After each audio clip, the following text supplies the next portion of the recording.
Welcome to the What is Stoicism podcast. Plato's Academy Centre is a non-profit organisation raising funds through a variety of means, with the ultimate goal of opening an international conference venue overlooking Plato's Academy Park, the original site of Plato's School of Philosophy. Eventually, they also hope to open an annexed centre for philosophy as a way of life, to help make Plato's dialogues and Socratic method of questioning more accessible to the general public. In addition to their fundraising efforts, the group also publishes articles and holds online events about Stoicism and other philosophical topics. I was happy to take part in a short interview for the Plato's Academy Centre Substack page recently, and thought it would be a good idea to share my answers in this format too. With that being said, here's the audio version of my interview with Plato's Academy Centre. How did you become interested in philosophy? I had very little exposure to philosophy prior to hearing Tim Ferriss talk about Stoicism on his podcast 7 or 8 years ago, and I certainly didn't understand the practical applications to daily life until then.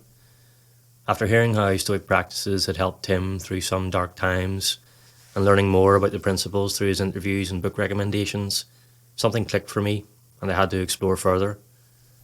When I later read William B. Irvine's A Guide to the Good Life, my eyes were opened to how applicable ancient wisdom is to modern living, and to the potential benefits of having a considered and coherent philosophy of life. Since these tentative early steps, I've devoured all the material I could get my hands on, and done my best to put it into practice in the real world. This has been a bit of a zigzag path that alternates between studying source texts, like the work of Seneca, Epictetus, Marcus Aurelius, and Musonius Rufus, then secondary material, like that of Donald Robertson, Massimo Pigliucci, and others, and then back again. I love Plutarch's line that says, "The mind is not like a bucket that needs filling, it is like wood that needs igniting," and I feel like this is what happened when I started becoming interested in philosophy. My learning has led to me creating a lot of online content about Stoicism to help others in their philosophical practices. Thanks to philosophy, therefore, I've at different times been a writer, podcaster, graphic designer, illustrator, and video producer. I don't claim to be an expert in any of these areas, of course, but I'm still grateful to have had this outlet for my creativity.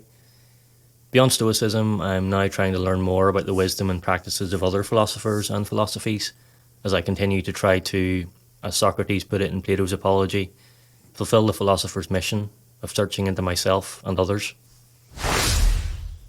What's the most important concept or idea that you teach people?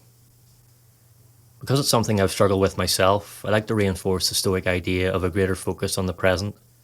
It's very easy to get stuck dwelling on the past or anxiously dreading the future, and I think Stoicism can help with this a lot. In his book Philosophy as a Way of Life, Pierre Hadot uses the following passage of Marcus Aurelius's to highlight the importance the Stoics gave to the present moment.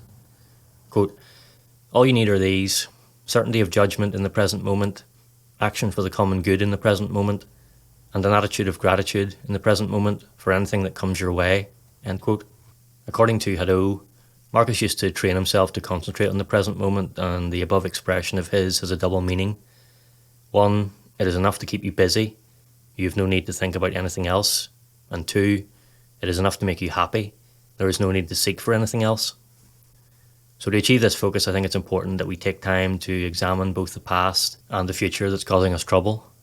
If we can find the lesson in a past event, it's often a good way of drawing a line under the event and moving on, while we can neutralise or at least diminish the power of future difficulties by expecting and imagining their arrival in their worst possible form. What do you think is the most important piece of practical advice that we can derive from your work?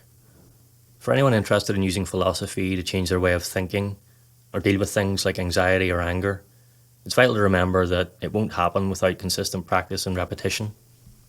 Sometimes when I share a Stoic principle or quote, someone will respond by saying, "That's easier said than done." That's true, of course, but everything is easier said than done. That doesn't make it a good excuse not to try.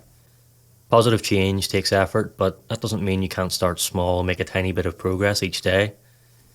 Related to this, I try to remind people that being strict with yourself in the name of improving your well-being means developing the discipline to maintain good habits and constantly reviewing how well you're adhering to them.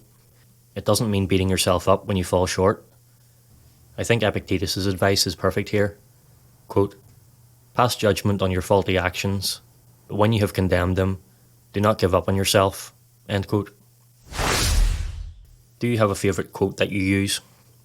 It's difficult to pick a favourite, but the one I always find myself returning to is the following from Marcus Aurelius' Meditations. Quote, "If it's not right, don't do it. If it's not the truth, don't say it. Your impulses should be under your control." End quote.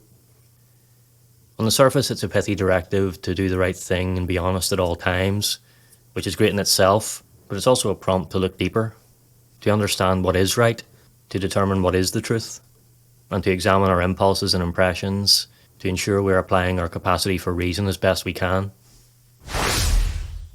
What advice would you give someone who wanted to learn more about what you do?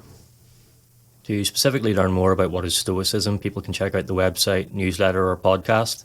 And if you're on Facebook, Twitter, or Instagram, feel free to reach out there too. In a more general sense, I think the path of learning about Stoicism by studying a combination of primary and secondary texts is a good one.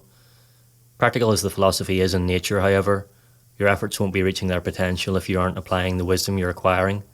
In this way, you can use theory to inform practice, and then vice versa, in a sort of virtuous cycle.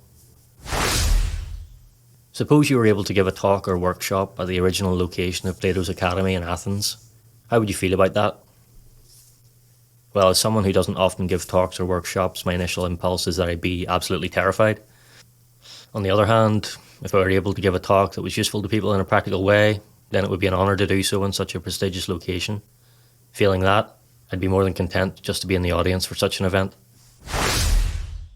That concludes my interview with Plato's Academy Centre. If you want to find out more about the organisation, you can check them out at platosacademy.org or sign up to their newsletter at platosacademycentre.substack.com.